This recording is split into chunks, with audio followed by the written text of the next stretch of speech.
Ces canonisations ont été faites avec la méthode prévue dans le droit de l'Église, la méthode de la canonisation équipollente. C'est-à-dire, on l'utilise quand, depuis beaucoup de temps, un homme ou une femme est bienheureux ou bienheureuse et reçoit la vénération du peuple de Dieu. De fait, il ou elle est vénéré comme saint ou sainte. Et donc, il n'a pas besoin du processus du miracle. Ce sont des personnes qui, depuis des siècles, parfois, sont comme cela. C'est pourquoi je l'ai fait avec, en premier, Angela Di Foligno. Puis, j'ai choisi de faire saintes des personnes qui ont été de grandes personnes évangélisatrices. Tout d'abord, Pierre Fabre, qui a été un évangélisateur de l'Europe et qui est mort, si l'on peut dire, sur la route en évangélisant quelques personnes. Et puis les autres, les évangélisateurs du Canada, François de Laval et Marie de l'Incarnation, ces deux-là ont été pratiquement les fondateurs de l'Église au Canada, lui comme évêque et elle comme religieuse. Et puis il y a l'autre, Joseph de Anchieta au Brésil, fondateur de Sao Paulo, qui est bienheureux depuis si longtemps et saint. Et Joseph Vaz, ici, comme évangélisateur de tant de choses au Sri Lanka. Et puis bientôt, en septembre, si Dieu veut, je canoniserai Juni Perosera, évangélisateur de l'ouest des États-Unis. Ce sont des figures qui ont réalisé une forte évangélisation et qui sont un peu en accord avec la spiritualité et la théologie d'Evangelii Gaudium. Et c'est pourquoi je les ai choisis.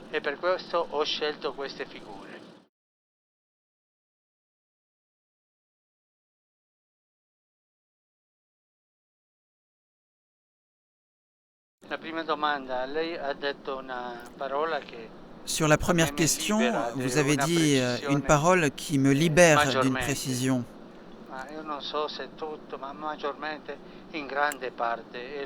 C'est en grande partie l'homme qui gifle la nature.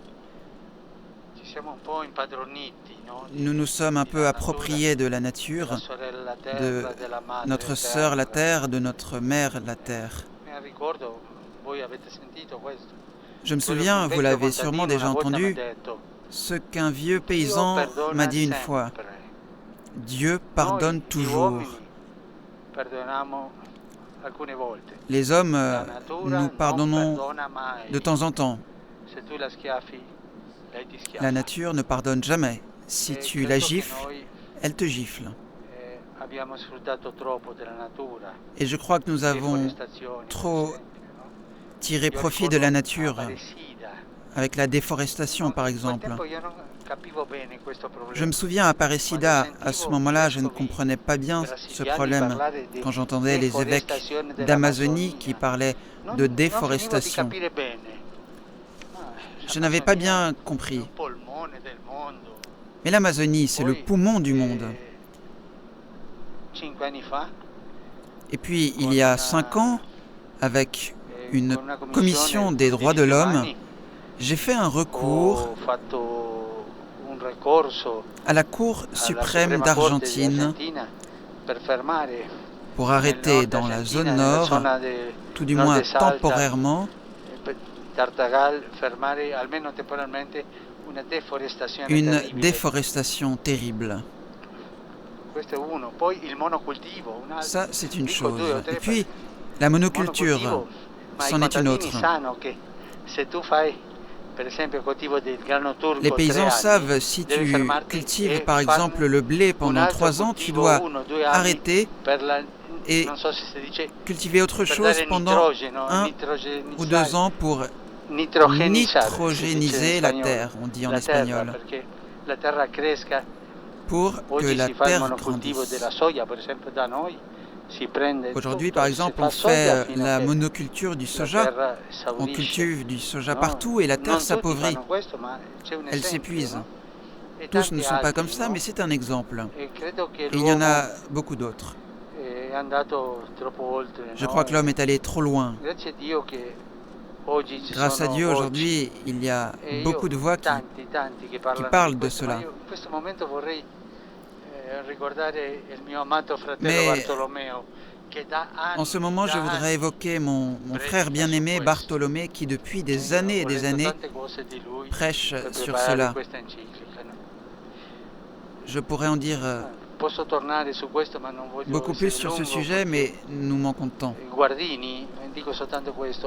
Guardini aussi a une parole qui explique assez bien. Il dit « La deuxième manière pour l'inculturation, c'est la mauvaise. La première, l'inculturation que nous recevons de la création pour faire la culture, mais lorsque on s'approprie trop, cela va contre nous. Il suffit de penser à Hiroshima. On crée une inculture qui est la deuxième inculture. L'encyclique maintenant. La première mouture a été faite par le cardinal Turkson et son équipe. Et puis avec l'aide de quelques-uns, je l'ai prise en main et je l'ai travaillée. Puis avec des théologiens, j'ai fait une troisième version que j'ai envoyée à la congrégation de la doctrine de la foi, à la deuxième section de la secrétaire d'État du Saint-Siège et aux théologiens de la maison pontificale, afin qu'ils étudient bien et vérifient que je ne dise pas de bêtises.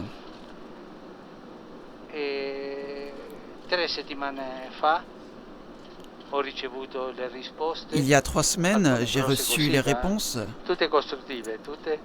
certaines très épaisses, très conséquentes, mais toutes très constructives.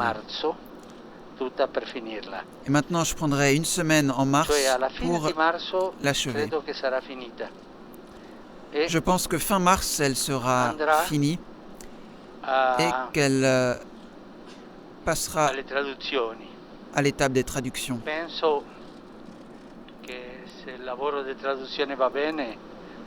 Et si les traductions se passent bien, et Monseigneur Becciu m'écoute, il doit m'aider à cela. Si tout va bien, en juin, juillet, elle pourra sortir. L'important, c'est qu'il y ait un peu de temps entre la sortie de l'encyclique et la rencontre à Paris, car c'est une contribution. La rencontre en Pérou n'a pas été très efficace. Cela m'a déçu. On a manqué de courage. On s'est arrêté qu'à un certain point. Espérons qu'à Paris, les représentants seront plus courageux pour aller de l'avant.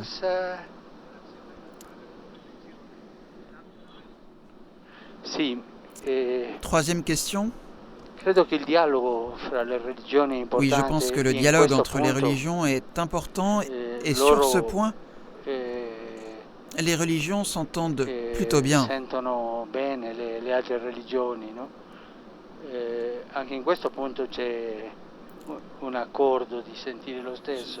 Sur ce point, il y a aussi un accord de sensibilité. Mais je ne parle pas de dialogue dans l'encyclique. Mais de fait, j'en ai parlé avec certains religieux. sur ce thème. Almeno mi consta, 2 teologi lo hanno fatto, Et je no? sais que le cardinal Turkson et 2 Questa è théologiens stata l'ont la fait strada. aussi. Non sarà una dichiarazione C'était le chemin. in Mais comune. il n'y aura pas de Gli déclaration incontri en commun. arriveranno dopo.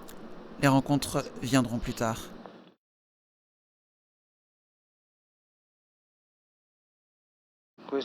Pour répondre à votre question, c'est le risque de devenir trop simple. Diventare troppo semplice, Mais je voudrais dire quelque chose. Ma dirò la parola, no? Le centre, le nœud du message, ce seront les pauvres. Il nocciolo del messaggio saranno i poveri. Les pauvres qui veulent aller de l'avant. Vogliono andare avanti. Les pauvres qui ont souffert du cyclone Yolanda et qui souffrent encore aujourd'hui de ses conséquences. Les pauvres qui ont la foi et l'espérance en cette commémoration du 5e centenaire de la prédication de l'Évangile aux Philippines.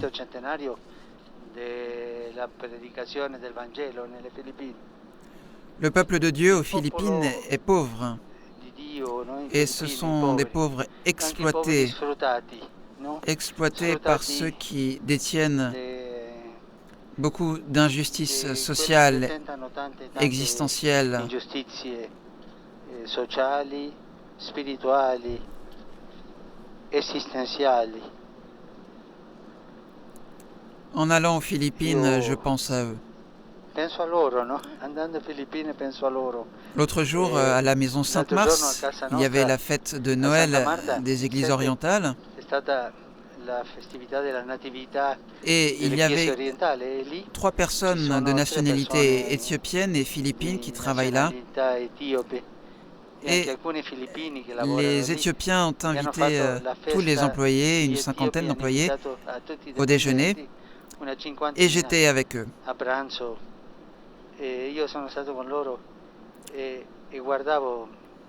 Et je voyais comme ces personnes venues des Philippines avaient laissé leur patrie en cherchant plus de bien-être. Ils ont laissé leur père, leur mère, leurs enfants pour partir. Ce sont les pauvres, non? Le nœud, ce sera cela.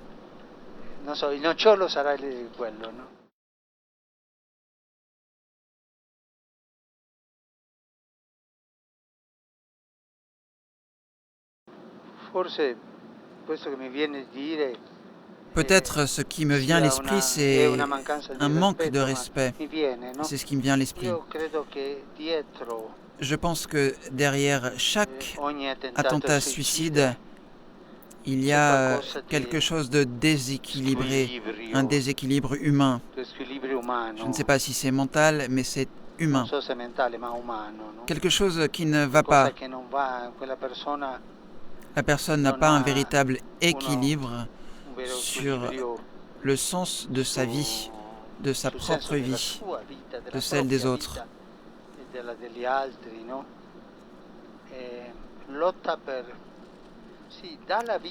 Il donne la vie, mais ne la donne pas bien.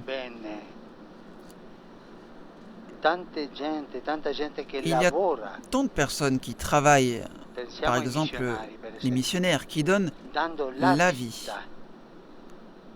mais pour construire. Ici, on donne sa vie en s'auto-détruisant pour détruire. Il y a quelque chose qui ne va pas.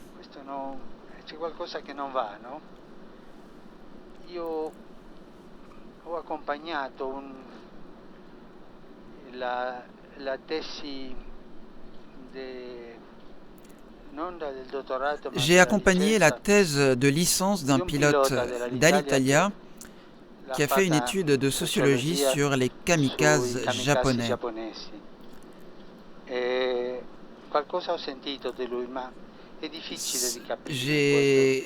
C'était difficile de comprendre tout cela. Je corrigeais la partie méthodologique. Mais ce n'est pas uniquement parce que cela concerne l'Orient. Il y a des enquêtes sur une proposition qui est arrivée pendant la Deuxième Guerre mondiale en Italie, nella seconda guerra mondiale in Italia, elle fut proposée au fascisme en Italie. al fascismo in Italia. Il n'y a pas de preuves, mais on a enquêté Ma sur si cela. investiga questo, no? C'è qualcosa lì Il y a quelque chose qui est molto collegata très ai lié au sistemi, système, disons, ma non mi viene la parola in italiano, ai dictatoriaux sistemi, diciamo, ou totalitaires, dittatoriali o les systèmes totalitaires. totalitari, ecco, ai sistemi totalitari, è molto collegato, no? Tout cela est très lié. Le système totalitaire Il tue. sistema totalitario uccide. Et s'il ne tue pas la vie, il tue en tout cas les possibilités, l'avenir et même parfois la vie. C'est ainsi. Questo è così. Ma non è un problema Mais ce n'est pas une question résolue, finito, et ça n'est pas seulement oriental. Non è soltanto C'est important. orientale. Quello è importante, no? Non mi viene a dire Je un'altra n'ai cosa rien d'autre à davvero. dire réellement.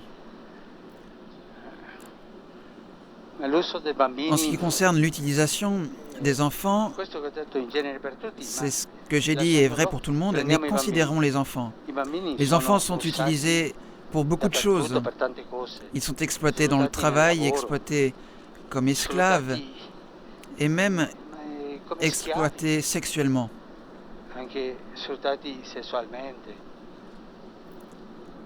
Alcuni anni fa, Il y a con quelques années, alcuni avec des membri membres del du Senato Sénat d'Argentina, d'Argentine, abbiamo nous avions voluto voulu faire une campagne dans les hôtels les plus importants una campagna negli alberghi pour dénoncer publiquement l'exploitation de l'innocence des enfants par les touristes. lì non si sfruttano i bambini per i turisti. Mais nous n'avons pas été capables de le faire. Non siamo stati capaci di farlo. Il y a des Le résistances resistenze nascoste cachées. ci sono. Io non so se si sfruttano o non si sfruttano. Je ne Era sais una pas si les enfants sont exploités ou pas, c'était une mesure de prévention. Poi, Et puis, une autre fois, quand j'étais en Allemagne, quando ero in Germania, cadeva nelle mani je lisais parfois dans le journal c'era la zona del turismo. E il le tourisme turismo dans cette partie in du quella sud-est zona del asiatique sud-est asiatico e anche et le tourisme turismo érotique erotico, aussi, e lì lié erano aux enfants. bambini. Les I enfants bambini sont sono exploités sfruttati. et Ma il lavoro l'esclavage schiavo dei bambini è par le terribile. travail des enfants est terrible. Ils sont exploités Anche uniquement pour sono cela. sfruttati per questo. Je ne peux pas en dire plus. Ma più non oso dire.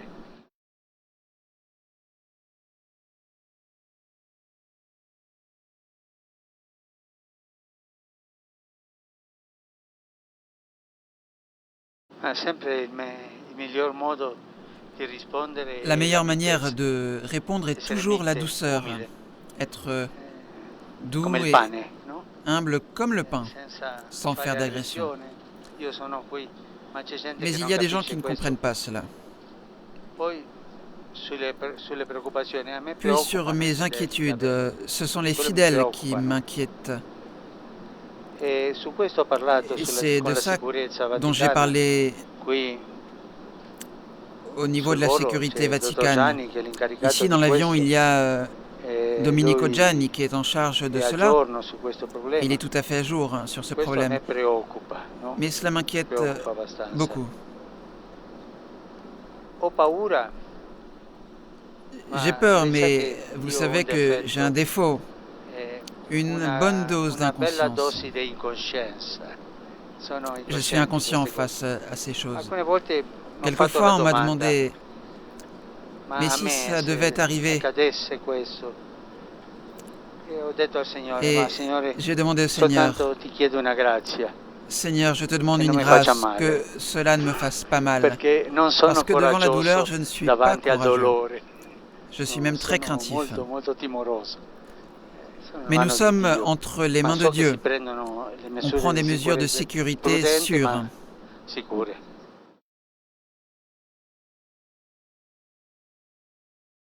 Com'è stata la visita? Perché sono andato? Comment s'est passée la visite et pourquoi j'y suis allé? Tempio buddista Le chef de ce temple bouddhiste a réussi à se faire inviter par le gouvernement pour aller à l'aéroport. per andare all'aeroporto. C'est un grand ami du cardinal Ranjit. È molto amico del cardinal Ranjit. Et là-bas, il m'a salué, il m'a demandé Mi ha de salutato visiter e ha chiesto le di temple. visitare il tempio. Anche a Et le Ranjit ha cardinal chiesto di Ranjit portarmi lì. m'a aussi lui a E demandé de poi, m'y amener. parlando col cardinale, ma Puis non en c'era parlant poi avec di le tempo cardinal, perché, il y avait du temps car quando quand je sono suis arrivé, arrivato j'ai dû annuler la ho rencontre dovuto avec les évêques sospendere l'incontro con i vescovi perché car je ne me non sentais ero pas bene bien, di salute, j'étais proprio fatigué. stanco. Et puis Quei 29 kilomètres quei à 29 saluer les gens, chilometri di cela salute m'a alla beaucoup gente fatigué. mi hanno lasciato come una strage. E questo non c'era tempo. E Il n'y avait ieri donc pas de temps. Et puis hier, tornando en rentrant de Madou, di il y Madu avait la c'era la possibilité. possibilità e Alors on abbiamo a téléphoné telefonato e et on y siamo est andati. allé. In quel tempio Dans ce temple, il y a ci des sono reliques reliquie de 2 dei disciples de Bouddha, discepoli di Buddha, di due, et pour eux, elles sont très ma importantes. per loro sono molto importanti. Queste reliquie erano in Ces reliques Inghilterra étaient en e loro Angleterre et sono riusciti ils ont réussi à se les a faire farcela restituer. ridare bene, no? E così va. Et donc Lui voilà, è il est venuto a venu me voir trovarmi à all'aeroporto, l'aéroport io vado a trovarlo a casa sua, et je suis allé lui rendre visite chez lui, primo, secondo. tout d'abord.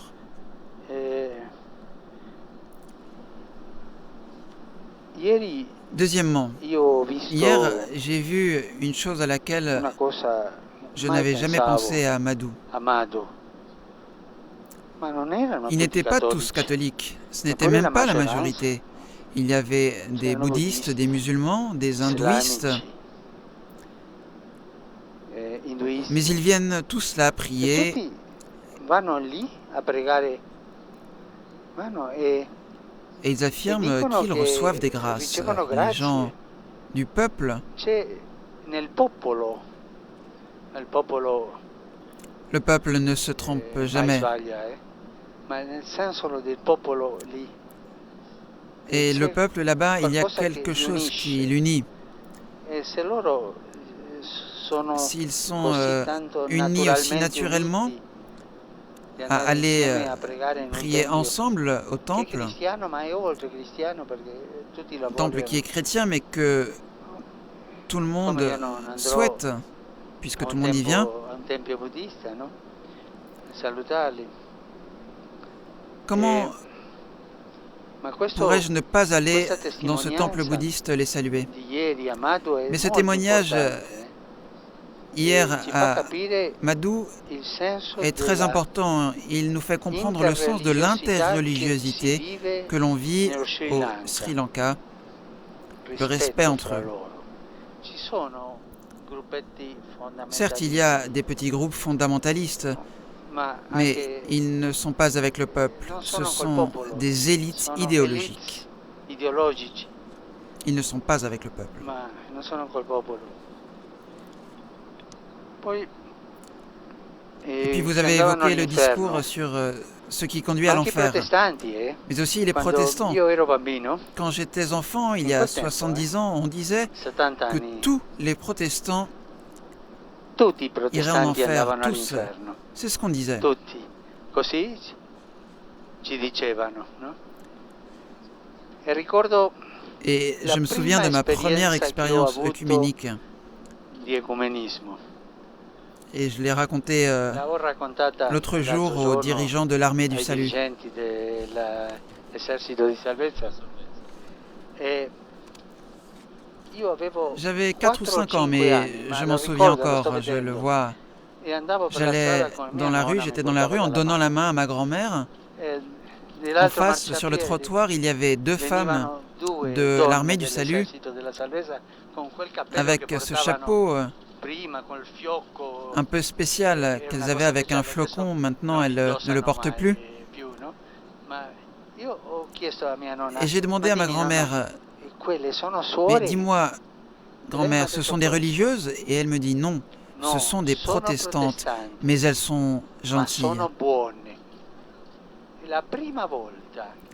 C'était la première fois que j'entendais parler en bien d'une autre religion, d'une protestante. En ce temps-là, au catéchisme, on disait que tous les autres allaient en enfer. Et moi, je crois que l'Église a énormément grandi dans la conscience du respect, comme je l'ai dit à la rencontre interreligieuse à Colombo. Et dans les valeurs, quand nous lisons ce qu'a dit le Concile Vatican II, sur les valeurs dans les autres religions, sur le respect, l'Église a beaucoup grandi. Et puis il y a des époques plus sombres dans l'histoire de l'Église, et nous devons le dire, car nous sommes sur un chemin de conversion perpétuelle du péché vers la grâce. Et cette interreligiosité entre frères, en se respectant, est une grâce. Je ne sais pas s'il y avait quelque chose de plus que j'ai oublié, non? Tout? Merci beaucoup.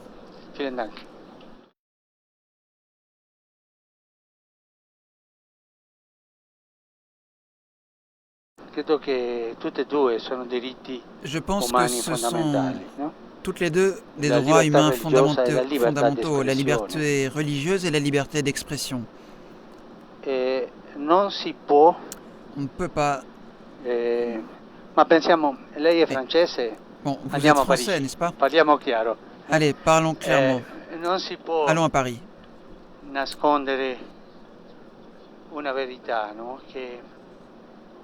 On ne peut pas cacher une vérité. Chacun a le droit de pratiquer sa religion sans offenser, librement.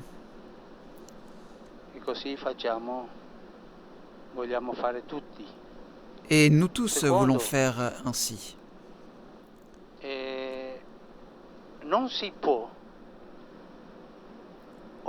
Deuxièmement, on ne peut pas offenser, faire la guerre, tuer au nom de sa religion, c'est-à-dire au nom de Dieu.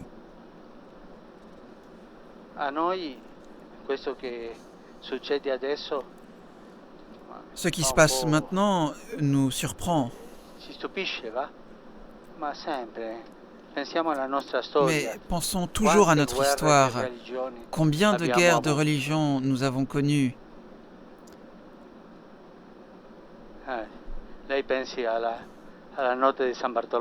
Il suffit de penser à la nuit de la Saint-Barthélemy. Comment comprendre cela? Nous aussi, nous avons été des pécheurs. Mais on ne peut pas tuer au nom de Dieu. C'est une aberration. Tuer au nom de Dieu, c'est une aberration. Je crois que c'est le principal sur la liberté religieuse. On doit la pratiquer avec liberté, sans offenser, mais sans imposer ni tuer. La liberté d'expression. Non seulement chacun a la liberté, le droit et aussi l'obligation de dire ce qu'il pense pour aider le bien commun.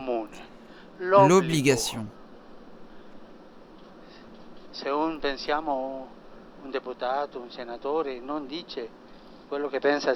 Si l'on pense que ce que dit un député ou un sénateur, et pas seulement eux, mais tant d'autres, n'est pas la bonne voie, qu'ils ne collaborent pas au bien commun, nous avons l'obligation de le dire ouvertement.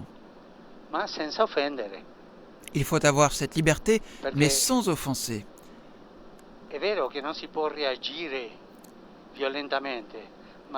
C'est vrai qu'il ne faut pas réagir violemment, mais si M. Gasbari, qui est un grand ami, dit un gros mot sur ma mère, il doit s'attendre à recevoir un coup de poing. C'est normal. On ne peut pas provoquer. On ne peut pas insulter la foi des autres. On ne peut pas se moquer de la foi.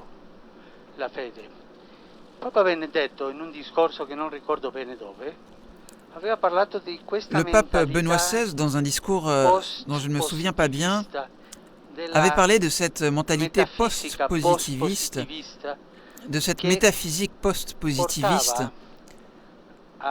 qui menait au final à croire que les religions ou les expressions religieuses sont une espèce de sous-culture. Elles sont tolérées, mais elles sont peu de choses. Elles ne sont pas dans la culture des Lumières. C'est un héritage des Lumières.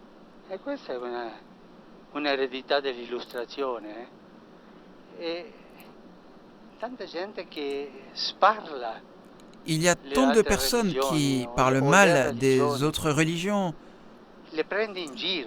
qui s'en moquent,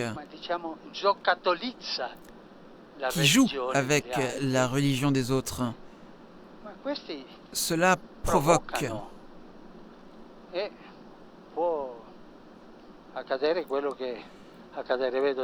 Il peut arriver ce qui arriverait à M. Gaspari s'il disait quelque chose contre ma mère. Il y a une limite.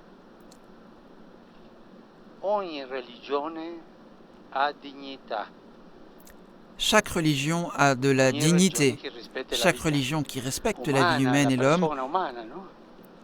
Et je ne peux pas me moquer d'elle.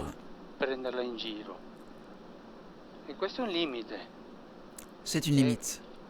J'ai pris en exemple la limite pour dire qu'en matière de liberté d'expression, il y a des limites, comme pour l'histoire de ma mère.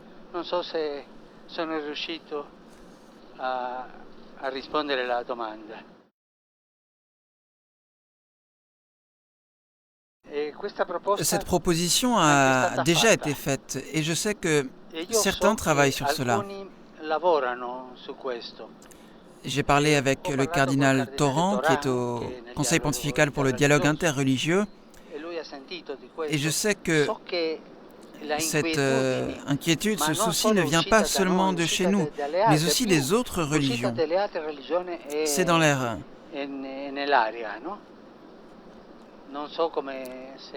Je ne sais pas s'il y a quelque chose du côté des organisations, mais c'est dans l'air.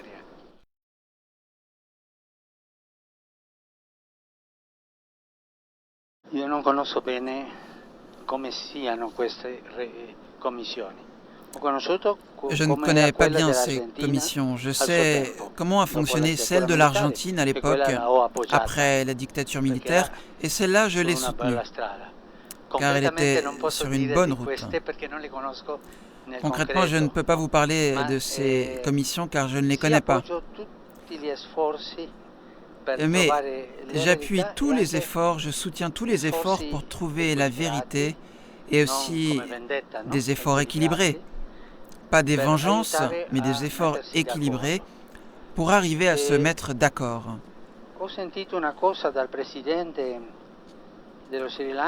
J'ai entendu quelque chose de la part du président du Sri Lanka. Je ne voudrais pas que cela soit interprété comme un commentaire politique, mais seulement phénoménologique. Je répète ce que j'ai entendu et ce avec quoi je suis d'accord. Il m'a dit ceci, il veut aller de l'avant dans le travail de paix, tout d'abord, puis de réconciliation.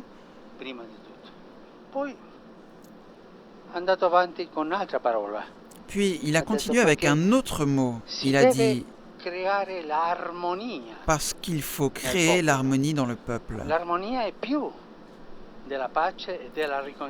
L'harmonie est supérieure à la paix et à la réconciliation. Elle est supérieure et elle est plus belle encore. Elle est aussi musicale. Et puis il a continué avec un autre mot. Parce que cette harmonie nous donnera le bonheur et la joie. Paix, réconciliation, harmonie, bonheur et joie. Je suis resté stupéfait.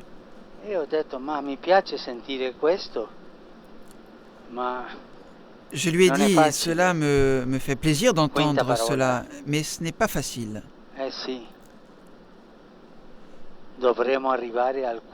Cinquième mot. Et oui, nous devrons arriver au cœur du peuple.